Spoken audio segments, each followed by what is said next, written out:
siempre pasa de que se desconectó, creo. ¿Sí me No, sigue están escuchando, profe? empezando a grabar. Sí, sí, sí te escucho. Ah, ok. Ajá, que sí, mi pregunta es de que si así les pasa a todos los masculinos, ¿no? La descomposición en el pene o sucedió algo más ahí. Ah, esa es una pregunta muy interesante. Bueno, eso lo van a ver en medicina legal, pero voy a meter un poquito mi cuchara, ¿ok? Eh, sí, hay un periodo, acuérdate que tenemos fenómenos tempranos, cadavéricos tempranos y fenómenos cadavéricos tardíos. Dentro de los tardíos tenemos también cuatro periodos muy importantes: el cromático, el enfisematoso, el colicuativo y de esqueletización. Entonces, resulta ser que en el enfisematoso, en este periodo empiezan a formarse gases. Este periodo se llama fase de hinchazón o periodo enfisematoso. Entonces empieza a hincharse el cuerpo, se empiezan a formar vesículas cutáneas que posteriormente se vuelven flictenas. Son como ámpulas que se empiezan a llenar de un líquido ceroso, fétido, que posterior a ello empiezan a hacer un desprendimiento tanto de la piel como de pelo o donde haya vellosidad. Una de las características de este periodo es que, como hay hinchazón en el hombre, se presenta una hinchazón en el escroto y en la mujer en la vulva. Entonces los genitales de alguna manera están hinchados y se empiezan también a deformar, Aldo. Entonces esto es un periodo, es un efecto de este periodo del enfisematoso, ¿ok? Para posterior a ello dar al colicuativo, donde el colicuativo lo observamos en la necropsia, donde en lo que era la masa encefálica, pues prácticamente ya su nombre lo dice, ¿no? Se empieza como a hacer un licuamiento de tejidos y se empieza a hacer una masita, ¿no? Como tipo lodosa, y esta es la característica también del colicuativo. Estamos hablando de que entre el episematoso y el colicuativo son aproximadamente, acuérdense que se manejan tiempos aproximados. Yo hasta ahorita no he conocido un médico legista que determine un tiempo exacto.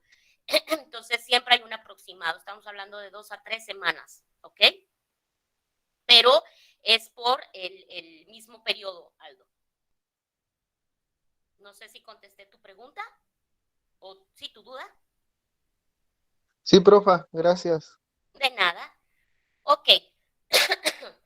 Entonces, tenemos esta cuestión, ¿no? Tenemos ya estos indicios y de mis indicios, ¿qué puedo asociar?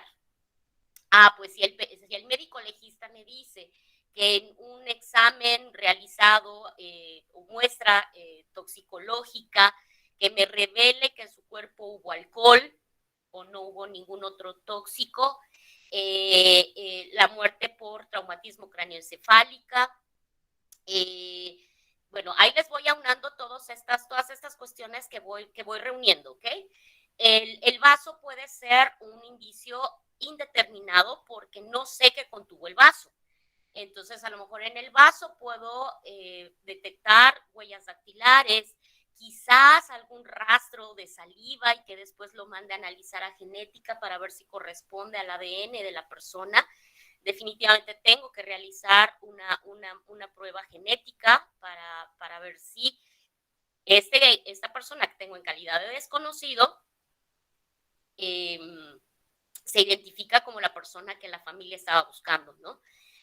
Análisis de ropas y prendas, las ropas y prendas, pues vamos a analizarlas si hay un desgarro por alguna violencia ejercida hacia la persona o por los días que llevaba en descomposición el cuerpo, en el lugar en el que estaba, si hay fauna que pudo haber rasgado la ropa, mordido la ropa, eh, si la persona estando en esos días, qué actividades realizó para que pues su ropa estuviera en esas condiciones. A lo mejor solamente están sucias.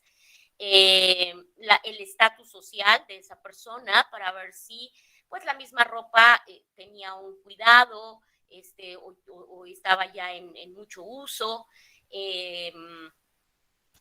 los patrones de manchas que pueda tener la ropa. Es decir, estas manchas que podemos observar en las prendas son manchas de carácter biológico por la descomposición misma del cuerpo, no porque el cuerpo tuviera una lesión que haya manchado esa ropa, ¿ok?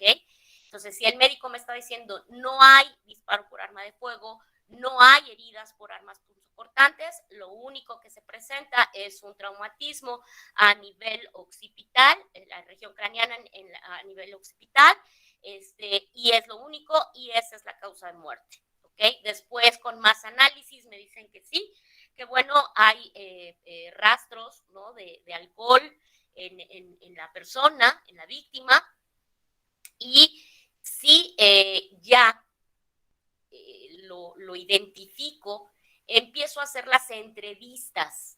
O sea, todo lo que les he mencionado que hizo bueno, que debió de haber hecho el primer respondiente y que ahorita vamos a ver lo que hace el perito, eso es lo que tengo que hacer. Entonces, investigar, ¿no? Ver mis testimoniales. Y al entrevistar a la pareja, pues la señora me dice, no, él era una persona que tomaba mucho, no venía a la casa por días, después regresaba, pero ya se nos hacía raro porque ya tenía una semana de no venir y entonces pues no era, o sea, sí desaparecía por 2 o 3 días, pero una semana ya era mucho. La bolsa que encontraron junto con él, me la agarró porque ahí yo tenía mi dinero y se la llevó, ¿no? ¿Qué más? Bueno, pues que las patologías que pudo haber tenido la víctima, como sí sentía que él decía, ¿no? Nunca lo llevamos al médico, pero él decía que veía mosquitos, arañas y que luego le caminaban en el cuerpo, por lo que sí lo llevé al doctor es porque siempre se quejaba de que le dolían los pies y las piernas, pero pues dijeron que no le encontraba nada, o sí tenía reumas, también tenía alucinaciones, de repente él se ponía a platicar con su abuelito que falleció hace 10 años, sentía que lo perseguían, que todo el tiempo estaban detrás de las personas. O sea, esos datos que puedes tener de las testimoniales son muy importantes. Y entonces empiezo a conjugar estos antecedentes de la persona con las actividades, ¿no? Empezó a verificar a dónde fue. No, pues sí, estuvo tomando por 5 días con sus amigos y los amigos dijeron, pero de repente él se salió, ya estuvimos tomando quién sé cuántos días y se salió de tal bar o de tal cantina. Él dijo que ya se iba para su casa y estamos viendo las condiciones del terreno. ¿Ok? Entonces es una persona que si tomaba alcohol, que si alucinaba, que si sentía que le caminaban los animalitos. Imagínense una persona que consume alcohol por tantos días, que no habrá pensado que lo estaban persiguiendo, camina por ese terreno rocoso con desniveles, en la noche se cae, se pega con una piedra, que en este caso el agente vulnerante. Por ahí alguien mencionó al agente vulnerante de tipo contuso físico. No, acuérdense que los agentes vulnerantes hay físicos, que son todo lo que tiene que ver con cuestiones de clima, con cuerpos sobrecalentados, con todo tipo de rayos X, todo ese tipo de cosas, líquidos en ebullición, y otra cosa son los mecánicos. Tenemos contundentes, en este caso yo les dije, una piedra, un tabique, un bat, es un agente contundente. Entonces, la piedra es un agente contuso, ¿no? Que ocasionó pues la fractura en esta persona, que a lo mejor inmediatamente no murió, pero a lo mejor estuvo agonizando. Es un terreno baldío, solitario, nadie lo vio, hasta que a lo mejor, ¿no? Su misma fractura, perdió mucha sangre y ahí quedó. ¿Ok? Entonces, esto es lo que quiero que empiecen a hacer. Vean cómo fuimos de lo general a lo particular. Primero el lugar, analizo condiciones, analizo tipo de escena. Después, ¿qué indicios tengo? Después, ¿qué especialistas me van a ayudar para poder yo recabar mi información? Aquí otra vez se vuelve un trabajo multidisciplinario. Chequen ustedes. Después, ¿qué análisis voy a requerir de mis indicios y qué muestras le voy a pedir también al médico legista que tome para que también otros especialistas analicen? Y de esos resultados y de mi metodología que yo seguí, pues poder tener algo que se pueda verificar, que se pueda comprobar para que yo llegue a una conclusión. ¿Ok? Esto es lo que pasó.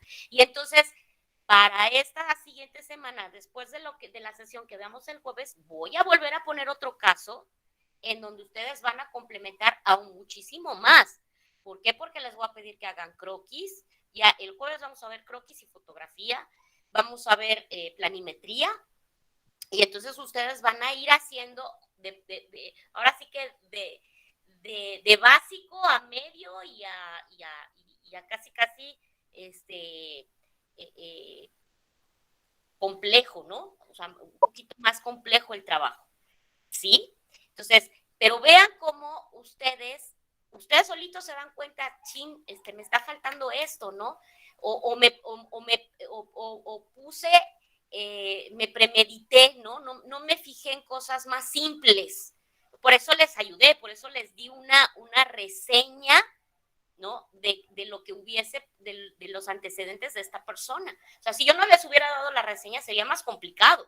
Sí sería más complicado, como dijo la doctora, pero si nosotros al llegar a un lugar no sabemos los antecedentes de esta persona, ¿es complicado llegar a estas conclusiones? Sí. Por eso, como era lo básico, les di la reseña de esta persona, ¿no? Sus características, sus antecedentes, sus patologías, para que hubiese un razonamiento. A ver, esta persona tomaba, esta persona alucinaba. ¿Qué tengo en el lugar? Tengo piedras. Se iba caminando, se cayó, no hay otra lesión. Aparte hay un vaso. ¿Sí me explico? A ver, quiero escuchar sus opiniones. Por ahí sí, anda la maestra, la doctora Kenia. No me queda nada más la duda respecto a la situación de la alcoholemia. Digo, tendré que investigar un poquito, pero generalmente aquí para la situación de niveles de alcohol o ver si hay alcohol, solicitan lo que es sangre u orina, que hacen toxicológico también, pero en este caso, como está en estado de putrefacción, pues no hay cómo sacar sangre precisamente, entonces sí me llama la atención cómo es que se tomó, digo, probablemente a lo mejor no se demuestra, no sé cómo estaba el hígado en ese momento, pero si el cráneo estaba ya licuado, yo creo que el hígado debe haber estado más o menos en las mismas condiciones. Entonces, no sé en este caso cómo se tomaría la situación de la alcoholemia, pues para poder verificarlo. Sí, como usted lo dice en este caso, la fauna cadavérica, porque si observamos, ahí pues se puede ver el resto óseo del cráneo, pero en otras partes del cuerpo no se pueden observar restos óseos. ¿Qué nos indica esto? Que posiblemente la fauna propia del lugar aceleró, ¿no? Carcomió parte de los tejidos de esta persona. Solamente donde vemos restos óseos, doctora, es en el cráneo, ¿no? En todo el cráneo. Lo demás está en estado de putrefacción, pero a la apertura de cavidades, sí, el médico legista pudo, todavía había vísceras, todavía había corazón, hígado,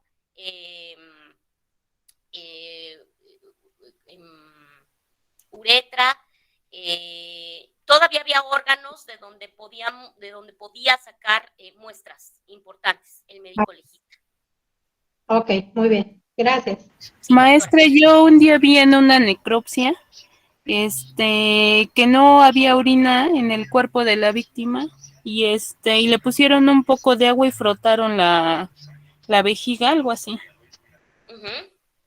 Pero no sé si eso sea bueno o pudieron haberlo empleado en esta persona o ya no.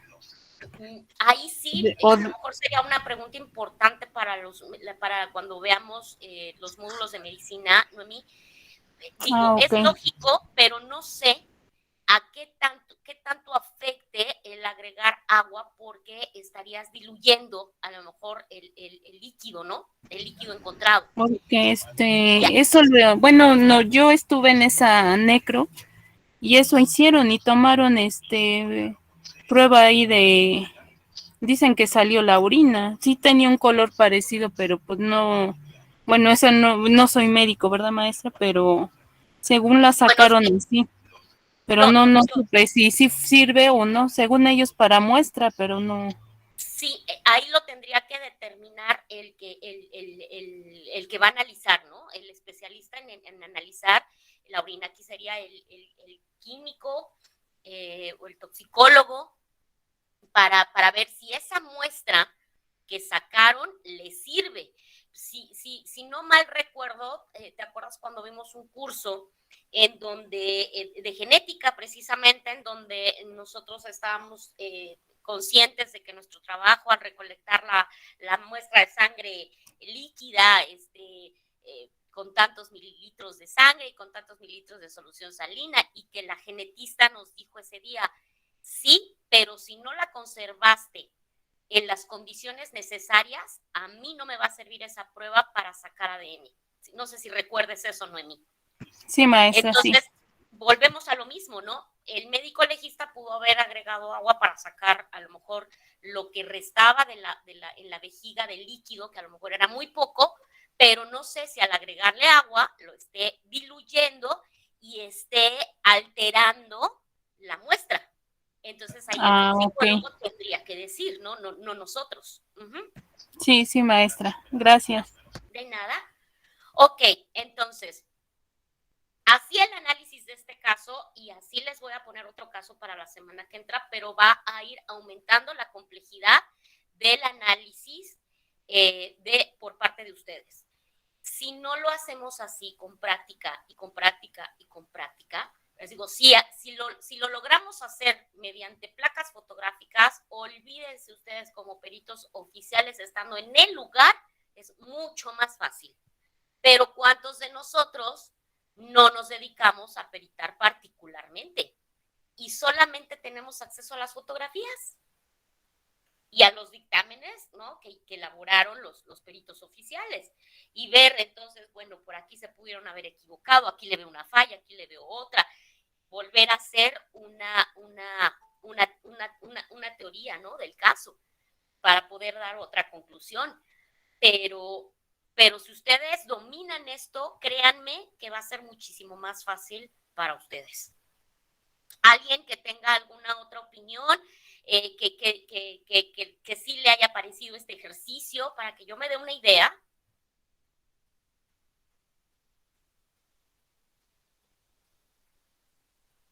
¿Nadie más? ¿Dudas? ¿Aclaraciones? Pero Nicolás, yo tengo adelante. una duda. Sí, ha habido compañeros, creo que si no me equivoco, dos quienes mencionaron una gente que ácido. ¿Esto cómo se llegó a determinar a través de las fotografías? Perdón, no te escucho muy bien, Nicolás. Tu micro Sí, no se escucha muy bien. sí. Digo que dos compañeros mencionaron un agente vulnerante del ácido. En este caso, ¿cómo es que se llegó a determinar la presencia de ácido en este caso? Y más aún a través de las fotografías. Bueno, es que, Nicolás, esa fue su percepción. Me imagino, y quiero yo pensar, que las personas que dijeron que el agente vulnerante había sido un ácido es porque vieron la coloración en el cuerpo, como si estuviese quemado. Pero vuelvo a repetir, quizás hayan estado confundiendo este periodo enfisematoso por las características de desprendimiento de la piel, de que se ve como una cierta quemadura, pero no es así, ¿no? Es exactamente, apreciaron erróneamente los signos evidentes que a la vista se pueden observar. Sí, y tengo otra duda. Viene siendo la secuencia real de las fotografías, porque en otra fotografía 6 se ve el cuerpo con una cierta tonalidad, incluso sin tanto grano encima, y en la fotografía 8 se veía de un color marrón completamente saturado de ese tipo de animales. Me da la impresión de que la fotografía 8 es previa a la fotografía 6, es como si hubieran limpiado el todo. Bueno, ahí en lo que te puedo decir, ajá, lo que te puedo decir con respecto a la coloración diferente es que acuérdate que en la fotografía, las fotografías fueron realizadas en modo manual y variaron la apertura de diafragma, el ISO o la obturación, puede cambiar la exposición de esa fotografía. Ok, sí, es que hay un aspecto ahí que me llama mucho la atención, del lado costado izquierdo, en dirección hacia la parte axial del brazo izquierdo, se ve un hematoma coincidente con la mancha hemática que tiene en la camisa. En la fotografía sí coincide, eso podría indicar también un golpe. Y en la fotografía 8 se ve, no se alcanza a apreciar mucho hecha hemática, se ve otro tipo de laceración que no se alcanza a apreciar en la fotografía 6.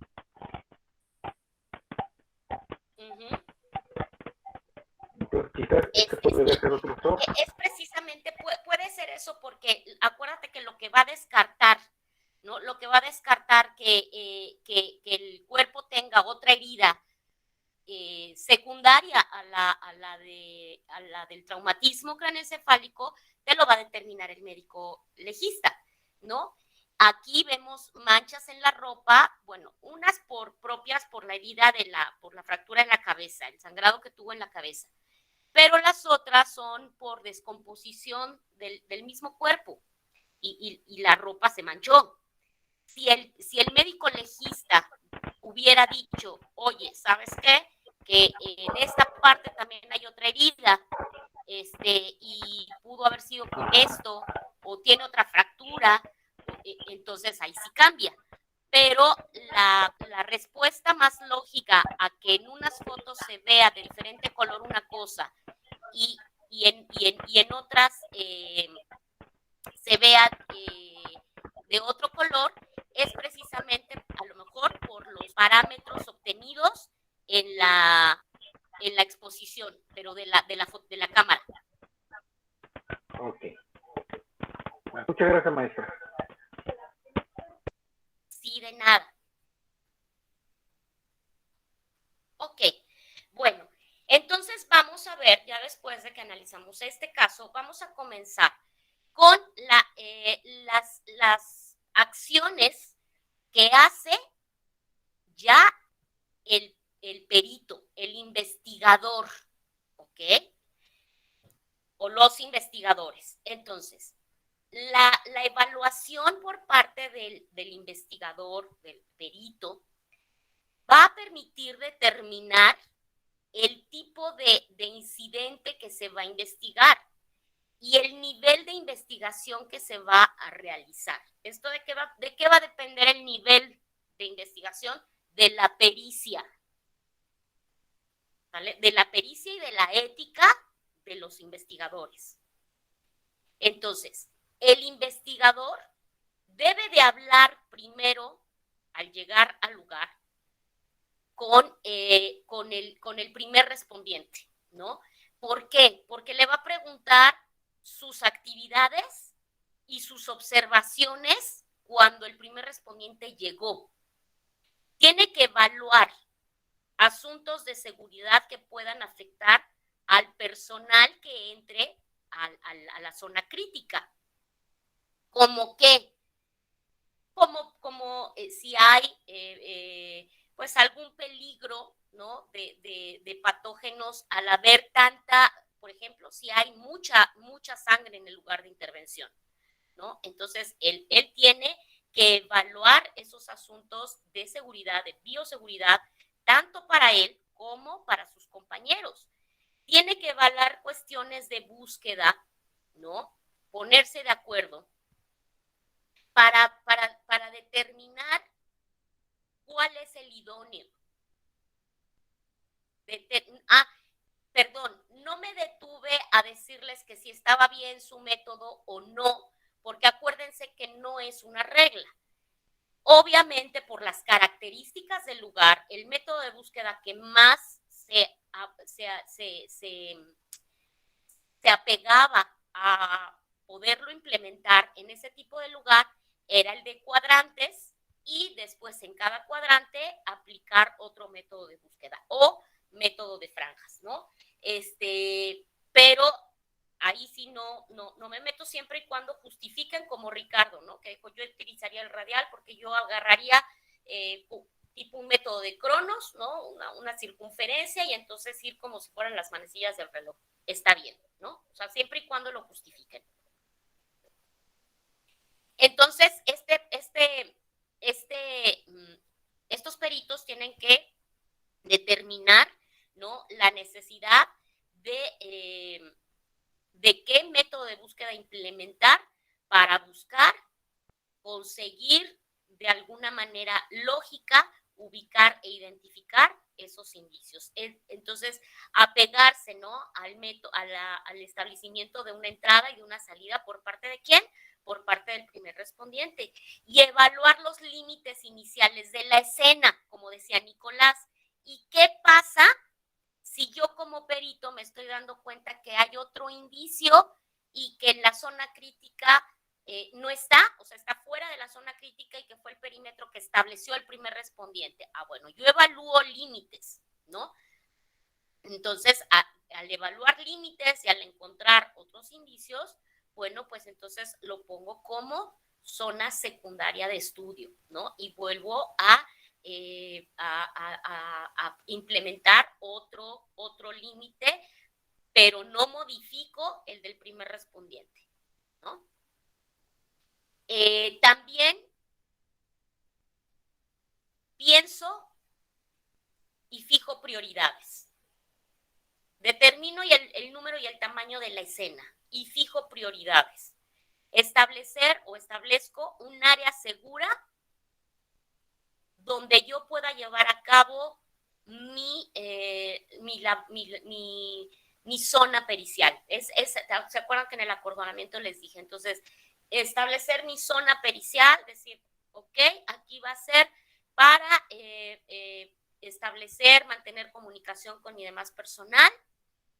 Establezco un área segura para también poder ahí temporalmente ir poniendo todo mi material, ¿no? Y ver qué reglas voy a seguir en mi llenado de cadena de custodia. También puedo determinar y solicitar recursos adicionales de investigación que requieran personal. Ojo aquí, que requieran otro tipo de peritos especiales, con una especialidad.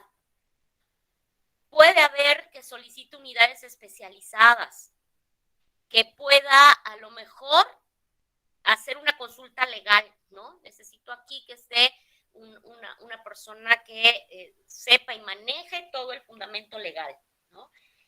Y todo el tiempo vigilar y asegurarnos de la integridad de la escena. Oye, que yo quiero entrar, que es mi tiempo de entrar. A ver, ¿qué actividades estamos realizando ahorita en la zona crítica? Evitar acceso no autorizado a la escena, ¿no? Asegurarnos de que los testigos que ya fueron identificados y fueron separados, ¿por quién? Por el primer respondiente, nosotros verificar que efectivamente estén identificados y que estén asegurados. Asegurar la documentación preliminar, ¿con qué? Con el tipo de fijación. Y acuérdense que la documentación incluía, ¿no?, desde una fijación escrita, fotográfica y planimétrica. Esas fotografías de la escena a mi llegada, durante y después van a ser el testigo más fiel. Entonces, la evaluación de la escena va a permitir el desarrollo de un plan para coordinar que la identificación, la recolección, la preservación de indicios y permitir el intercambio de información entre el personal que está encargado de ¿qué? De cumplir con la ley y entonces así yo poder desarrollar mi estrategia de investigación. Esto es la evaluación de la escena. Esto ya con esto empieza nuestro trabajo. Ya pasó el trabajo del primer respondiente, ¿ok? Pero vean que no lo estoy haciendo a un lado. ¿Por qué? Porque la comunicación con ese primer respondiente sigue. Entonces, posterior a ello, conduzco un recorrido por la escena. ¿Para qué? Para mi documentación inicial. Entonces, el recorrido, ¿qué quiero decir con el recorrido? El recorrido por la escena te va a ofrecer a ti, perito en criminalística, una visión general de toda la escena. Vas a poder identificar cualquier tipo de amenaza tanto a la integridad de la escena como a la tuya y a la de tus compañeros, asegurándote de la protección de evidencias físicas. La documentación escrita y fotográfica proporciona un registro permanente. Un recorrido solo debe hacerse si no vas a alterar la evidencia, ¿ok? O sea, tienes que ser cauteloso, cuidadoso. Por eso de ahí que nos decían, en el lugar de intervención no se corre, no se toma, no se fuma, no se está platicando. Estás concentrado en lo que está pasando ahí, ¿no? Entonces, puede haber la necesidad de una documentación inmediata y de una recolección inmediata antes del recorrido. ¿Por qué? Porque vas a priorizar. ¿Y a qué me refiero con una recolección de evidencias antes de que empieces a ponerte de acuerdo que si cual, que si aquí, que si allá? ¿Por qué? Porque podemos tener indicios que se van o se pueden contaminar más fácil o que su integridad se puede perder, como en el caso de los indicios biológicos. ¿Okay? Entonces, en ese caso, yo documento, escrito, está ubicado aquí en mi croquis planimétrico, lo ubico. ¿Cómo? También lo describo. ¿Qué características tiene? Tamaño, forma, color, dimensiones, cerca de dónde a dónde, para posterior a ella, tómale la foto y entonces recolecta, etiqueta, embala y mándalo. Eso es priorizar. En cuanto a los indicios físicos, ¿ok? Entonces, el investigador debe de conducir o debe de poner al personal o él mismo a hacer el recorrido. Este debe de ser conducido con personas responsables, las que vamos a procesar la escena. No puede hacer el recorrido alguien más. ¿Okay? Entonces, ¿qué procedimiento se debe seguir? 1. Evitar contaminación de la escena mediante el uso del camino por la única entrada que hay y salir por la única salida que existe. Considerar si el equipo de protección del personal debe de ser usado. ¿Cuál es el equipo de protección personal? Nuestro traje de bioseguridad, puede ser Tyvek, el traje Tyvek, puede ser bata con botas quirúrgicas, cofia, cubrebocas, gafas protectoras, guantes. Ese es el equipo de protección personal. Ahora, ¿es idóneo usar el traje Tyvek o solamente con bata, botas quirúrgicas, guantes y cubrebocas puedes entrar? Entonces, por eso, el investigador que está a cargo de todo el equipo tiene que considerar si se necesita el Tyvek, si necesitas un equipo completo, otro equipo más especializado, como que, oye, espérate, estamos ante presencias de gases, el cubrebocas no te va a servir, tenemos que usar mascarillas especiales, las tenemos que usar, ¿vale? Preparar la documentación preliminar, acuérdense, notas, bosquejos de qué o bocetos de qué, de los croquis, esos croquis que les dije que eran a mano alzada, a ojo de buen cubero, que eso es lo que vamos a ver el jueves, ¿ok? ¿De dónde? Pues de la escena, del lugar. Identificar y proteger evidencia frágil. Considerar condiciones climáticas, ambiente que de tipo hostil, ¿no? Hay peleas, hay gente que quiere entrar, o nuestro mismo equipo nada más si no nos está poniendo de acuerdo, ¿qué está pasando ahí? Entonces nos tenemos que asegurar de que todas las pruebas que puedan estar en riesgo sean inmediatamente documentadas. Vuelvo a repetir,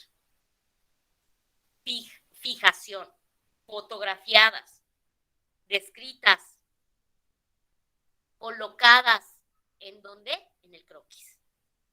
Esto no se les vaya a olvidar. Entonces, al hacer el recorrido inicial, ¿qué es las acciones que yo debo de hacer? Al hacer el recorrido inicial, bueno, tengo que observar y registrar algo que es relevante. Y por ejemplo, si estoy en una escena cerrada, tengo que registrar techos, puertas, paredes. En las puertas tengo que verificar puntos de entrada, puntos de salida. ¿Qué? ¿Están abiertas? ¿Están cerradas? ¿Están bloqueadas? ¿Están forzadas? ¿Están violadas esas chapas? Las ventanas, igual. ¿Están abiertas? ¿Están cerradas? ¿Están cristales íntegros? ¿Están rotos? ¿Están forzadas? Luz. Si tengo luz artificial, ¿se quedó encendido? ¿Está apagado? Si dejaron encendidas, ¿cuántas luces estaban encendidas? ¿Y en dónde? Igualmente, persianas o cortinas, ¿están abiertas, cerradas, rasgadas, manchadas, rotas? El piso, ¿en qué condición está el piso? ¿Es piso? ¿Es cerámica? ¿Es alfombra? ¿Está dañada? Olores. ¿Qué olores percibo?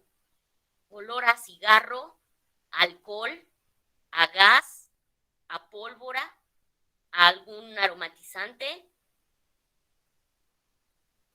Si hay un agresor o si el agresor está presente, o sea, si ya está ahí, detenido o lo detuvieron, ahí está descripción del agresor. Hacer su filiación. ¿Qué características físicas tiene? Y esta afiliación que en algún punto de medicina legal yo creo que lo van a tocar, ¿no? Pero una afiliación correcta y completa, sabemos que incluye género, raza, color de piel, complexión, talla, edad, y de ahí para abajo porque también es una metodología. cabello, frente, cejas, ojos, nariz, boca, mentón, orejas. Descripción de las personas que están presentes y que pueden estar relacionadas con el delito. De igual forma, descripción del personal de servicios médicos de emergencia o de búsqueda o de protección civil o de rescate, cuántos estaban, su nombre, su domicilio, todos los datos que podamos obtener de ellos.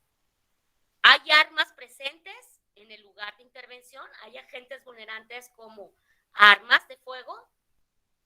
Armas de tipo cortante, punzocortante, corto contundente. Muebles. ¿Qué tipo de mobiliario es? El uso de ese mobiliario corresponde el mobiliario a ese lugar donde estoy. ¿Qué características observo en ese mobiliario? ¿O es escaso? ¿O solo está lo indispensable? Ahora bien, esos muebles, ¿qué ubicación relativa tienen con respecto si es que tengo un cuerpo? Y todo eso también lo documento ¿en dónde? En un croquis. Señales de actividad. Perdón, creo que alguien quiere entrar. ¡Ay! Alguien quería entrar, pero ya se me fue. O creo que me ayudaron a darle acceso. Ok. Entonces, ¿qué señales de actividad? Pues, no sé, estaban preparando comida o dejaron trastes sucios o hay un desorden o en general, ¿no? Las condiciones de limpieza, limpio, sucio, desordenado, ¿cómo está? ¿Qué aparatos hay tecnológicos y que a lo mejor también estén encendidos, ¿no? Computadora, televisión, alguna bocina, algún radio. ¿Y qué tipo de música estaban escuchando? ¿Qué estación es?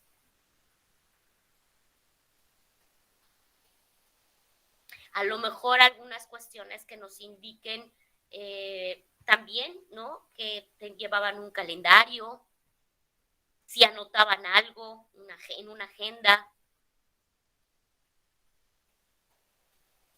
¿Qué temperatura hay afuera y qué temperatura hay adentro? O sea, la condición ambiental de ese lugar cerrado.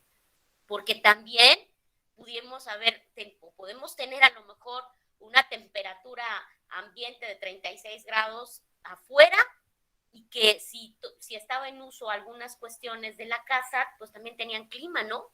Y a lo mejor el clima estaba activado y tienen una temperatura, un clima de 21 grados. ¿Te va a afectar o no te va a afectar en esos signos o en esos fenómenos cadavéricos? Y posterior a ello, empezar a hacer nuestras hipótesis, suposiciones. Y puedes anotar todas las suposiciones que tú quieras. Entonces, ¿qué podemos concluir de esta parte muy importante? Que recorrer la escena, ¿a qué le va a proporcionar al investigador? Una visión general. El recorrido te va a ofrecer la primera oportunidad que tú tienes y que es muy valiosa de identificar evidencias, de determinar procedimientos iniciales de investigación que te van a conducir a un examen sistemático y metodológico. La documentación de esa escena, la documentación escrita, fotográfica, por croquis, que va a registrar las condiciones de la escena, sobre todo la fotográfica. La fotográfica te va a permitir verificar cómo fue observada por primera vez cómo fue modificándose esa escena en cuanto al procesamiento y cómo quedó cuando terminaron ese procesamiento. ¿Ven? Esto es entonces ya el trabajo preliminar del criminalista de campo. Todo lo que vimos en la sesión 1 fueron conceptos básicos. Pero yo me pregunto, ¿cuántos peritos en criminalística conocen que realmente sigue esta cuestión? Porque si no tenemos un protocolo, no podemos hacer un checklist. Y se van a cansar de escuchármelo decir. Se van a cansar. Pero es mi deber decirles todas estas cosas que no debemos dejar de hacer y que sí nos compete. ¿Sale? Toma de notas y registros. La toma de notas y creación de registros ¿qué le va a permitir a ese perito? Tener una documentación permanente de las actividades de la escena. Y no estoy hablando de la cadena de custodia. Ojo aquí, no se me vayan a confundir. Todavía ni siquiera explicamos qué es la cadena de custodia. Estas notas y registros es para que lo tenga el perito. Y estoy hablando o sea, en estas actividades estoy hablando de los peritos oficiales, de los que están en fiscalía, ¿ok? Como perito particular es otro boleto, ¿sale? Pero esta toma de notas no estoy hablando de cadena de custodia, no se me vayan a confundir, ¿sí? Esto es personal. Entonces deben de crearse registros detallados. Las personas que estaban en la escena antes de que la investigación comenzara también deben de ser anotadas en el registro, porque acuérdese que ¿quién tiene ese registro previo? El primer respondiente. Pero no es obligación del primer respondiente también, ay, sácale copia y quédatelo. No, o sea, sí, quiero saber qué hiciste y sí voy a tener tu registro, pero también voy a tener el mío. Entonces, el que es asignado para esta tarea, ¿vale? Para registrar, es responsable de asegurar que se registre todo. Este registro debe de estar hecho de manera clara, visible, entendible.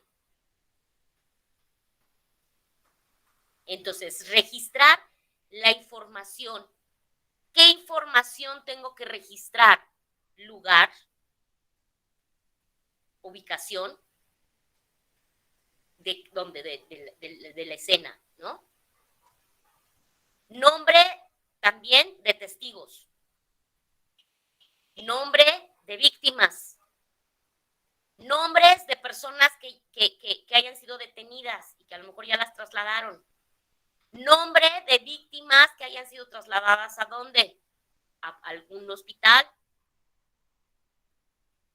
Nombre del primer respondiente. ¿A qué hora también llegó? ¿Cuál fue su respuesta inicial? Que eso ya lo vimos. Nombre de todos los que fueron llegando en orden cronológico. Registrar información para que cada persona en la escena esté contenida dentro de mi registro. La fecha, hora de llegada, el nombre, la identificación, el número de su unidad, de todas las autoridades que van llegando. Y la razón por las que llegan. Entonces, los horarios de llegada y de salida de todo el personal de la escena tienen que estar contenidos también en tu registro. Incluyendo si llega el servicio médico forense, también. incluyendo si llegan abogados también. Toda la información de quién está en el lugar de intervención y por qué motivo se encuentran ahí. Asegurarse de que la hora de salida de cualquier persona que abandone la escena también sea registrada. Porque me van a decir, ¿pero que esa no era tarea del primer respondiente? Sí, el primer respondiente tendrá su registro. Y si algo no cuadra, pues también tú lo tienes apuntado.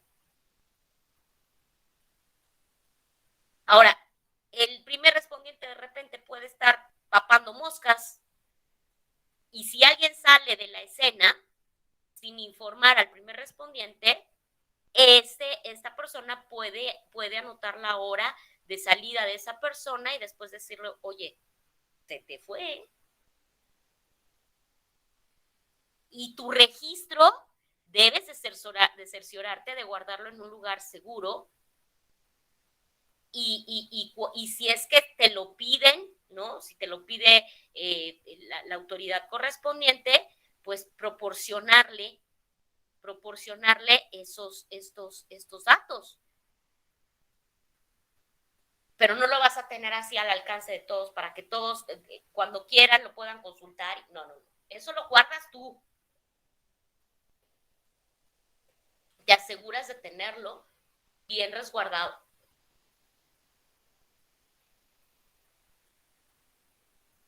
Esto es todo lo que le decía, ¿no? O sea, la información, todo lo que debe de contener la información del registro. Horarios, nombres,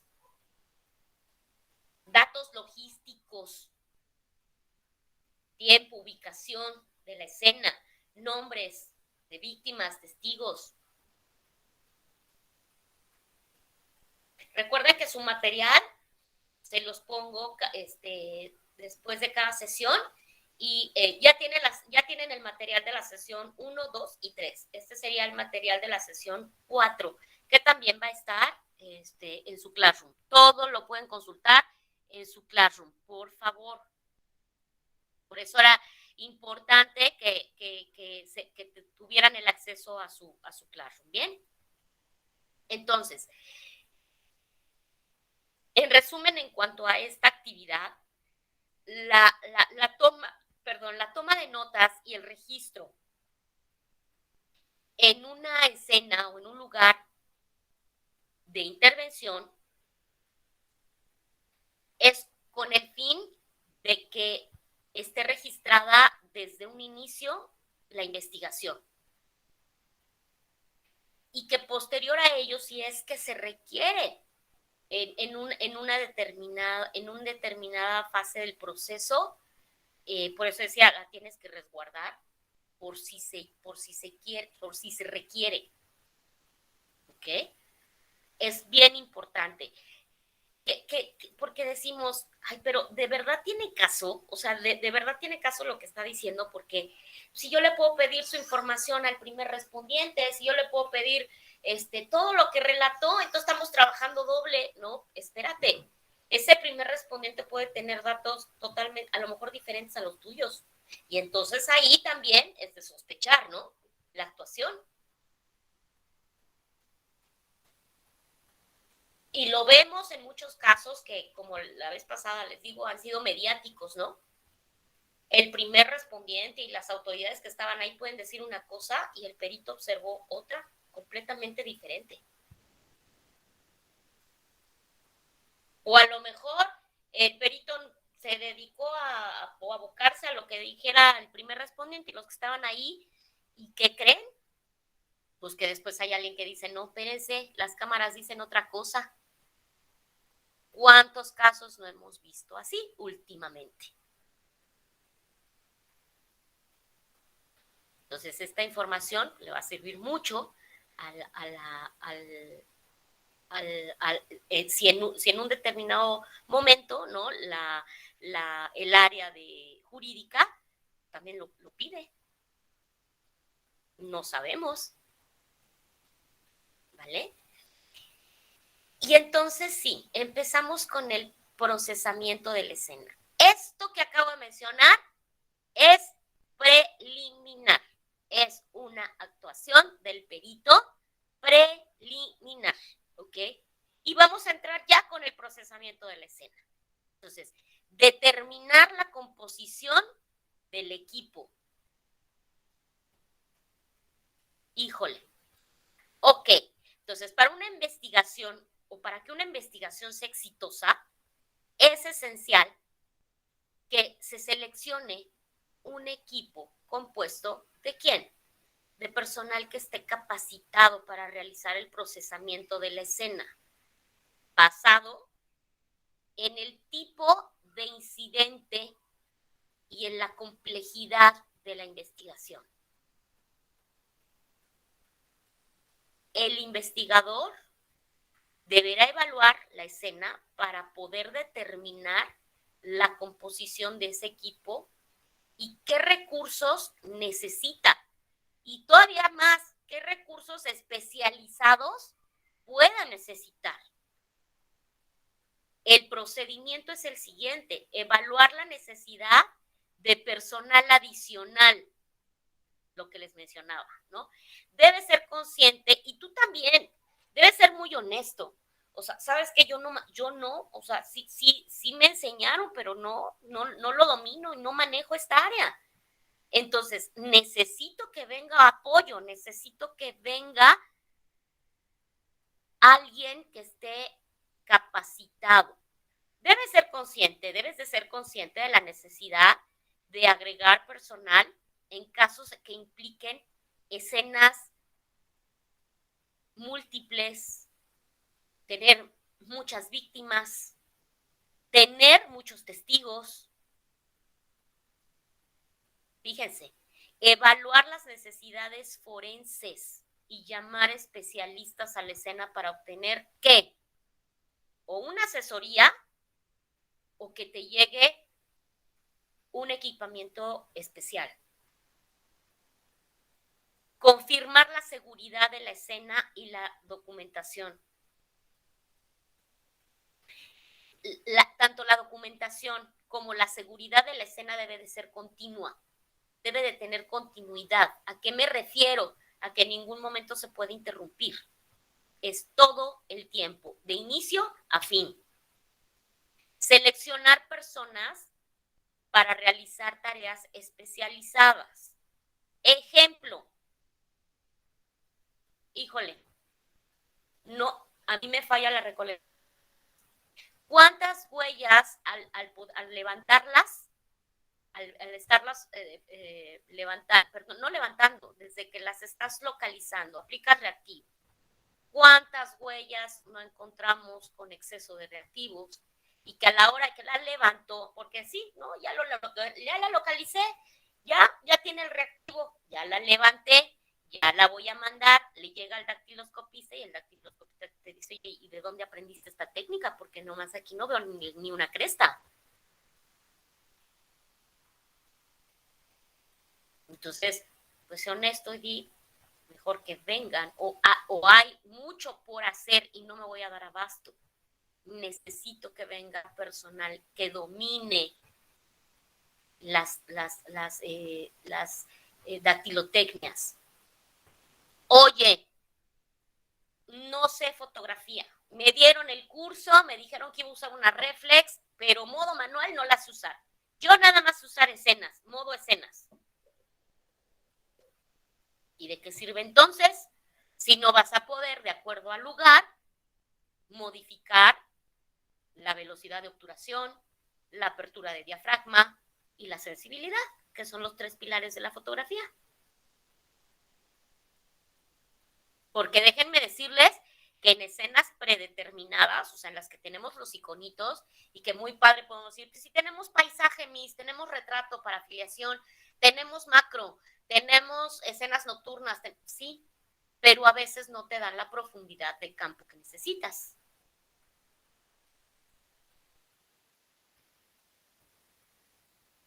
O también, pues que venga mejor también el arquitecto, ¿no? Porque, no, croquis, hay muchos por croquis por hacer o que venga y que rápido tome medidas, alguien que tome medidas y que me ayude a hacer la planimetría. O sea, sé honesto y di, de plano esto no lo domino.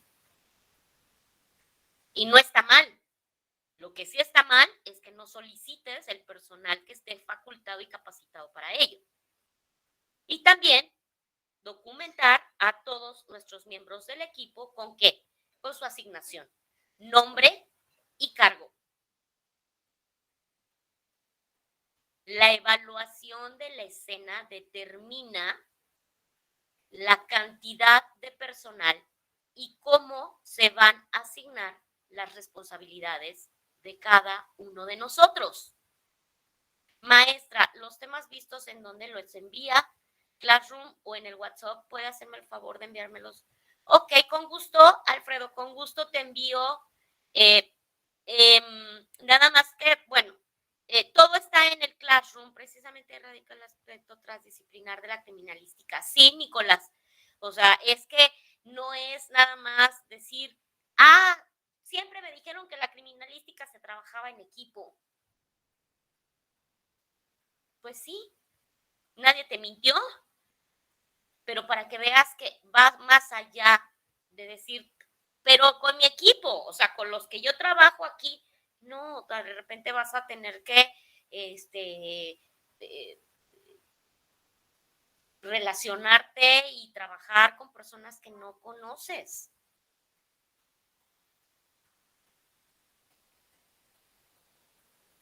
Ok. Y por último, y ya para irnos y terminar a tiempo, ¿no?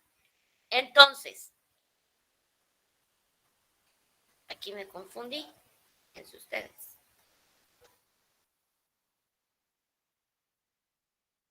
Asegurar el control de la contaminación. ¿Cómo? ¿Cómo hago esto?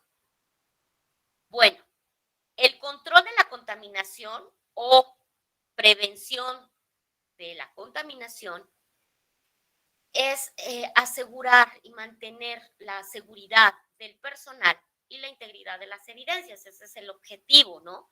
Entonces, el perito deberá hacer o seguir, más bien, no hacer, seguir procedimientos para garantizar esa seguridad y esa integridad, ¿no? Ya vimos que es parte de. Entonces, el perito debe de permitir el acceso solo a las personas que están directamente involucradas en el procesamiento. O sea, fotógrafo, ok. ¿Quién primero va a entrar a identificar y a localizar y a ubicar? Fulanitos de tales, ok. ¿Quién va a entrar después a recolectar? Y al mismo tiempo a embalar. Fulanitos de tales, ok. ¿Quién va a etiquetar? Pero no te estorbo, no te interrumpo, te dejo hacer tu trabajo. El jueves les voy a comentar un caso que tuvimos en donde teníamos una escena, eran actos de investigación, y coincidimos peritos oficiales con peritos particulares.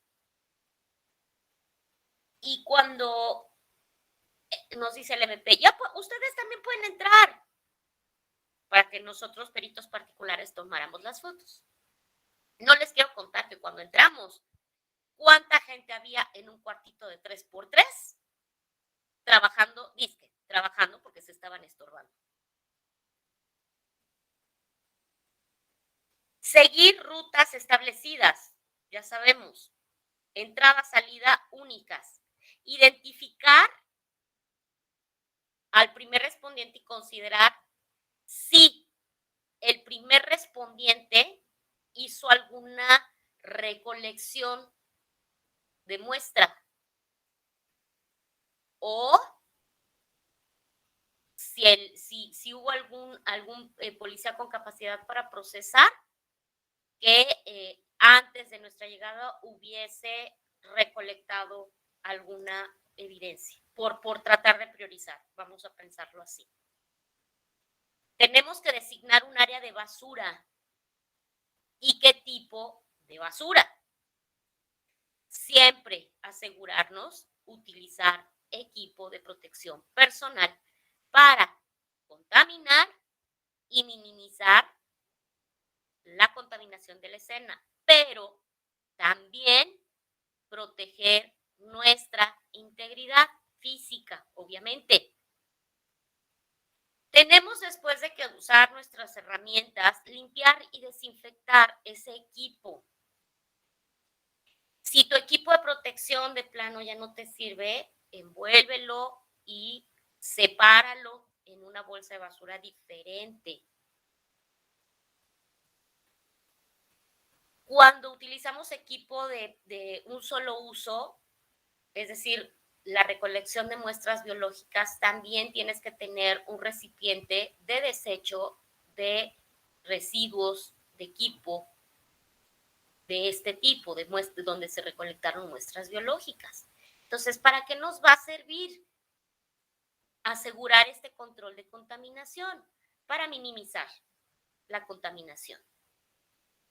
Así estamos seguros, limpios y tener el cuidado para asegurar nuestro bienestar personal y la integridad de las evidencias, ¿ok?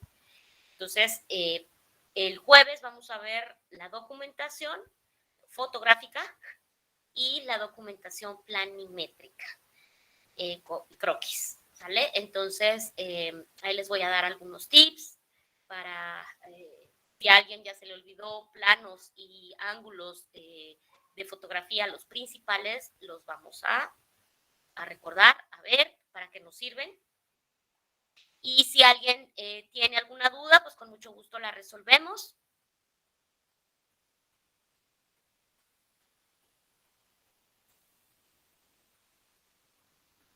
Chicos, ¿dudas? Son las 10 en punto. Ninguna duda, maestra, muchas gracias. Ninguna duda, perfecto. Pues yo la verdad es que la intención era comenzar en punto para terminar en punto. Sabemos que muchos están de vacaciones y que de verdad se les agradece su asistencia. Y ya para no quitarles más tiempo, no hay dudas, dice Rosa Isela, muy bien. Y hasta el jueves, cuando terminemos de ver ese tema, les voy a decir qué actividad para que ustedes realicen croquis de un lugarcito, de un análisis de un caso, ¿ok?